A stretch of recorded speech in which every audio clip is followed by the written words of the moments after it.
Hello mga kainday! Ayan, nagluluto tayo ng ating pananghalian. Naglaga lang ako dyan ng pork. Tinatanggal natin yung, ano niya, yung bula. Yun yung dumig.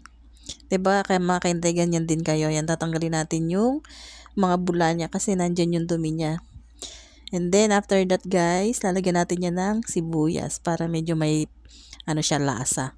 At lalagyan na rin natin yan ng paminta para okay siya yung lasa niya yan mga kainday. Ganyan din ba kayo magnilaga? Lalagyan ko na rin yan ng salt para maano na natin yung timpla niya.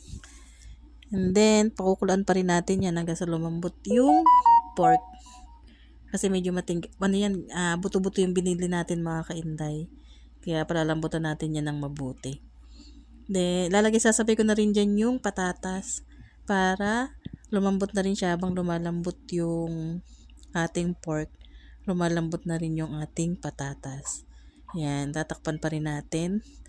Yan guys, nang malambot na ang ating buto-buto at ang patatas, nilagay ko na dyan yung repolyo. Yan, konting laga lang yung repolyo dyan mga kaintay at okay na yan. Gusto ko kasi dyan medyo crunchy. Yan, pakukulan lang natin ng saglit lang.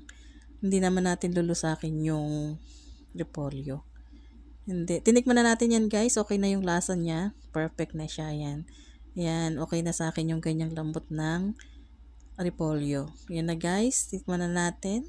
Okay na yung lasa niya. Thank you for watching. Please follow, like, and share. Kain po tayo. Bye-bye!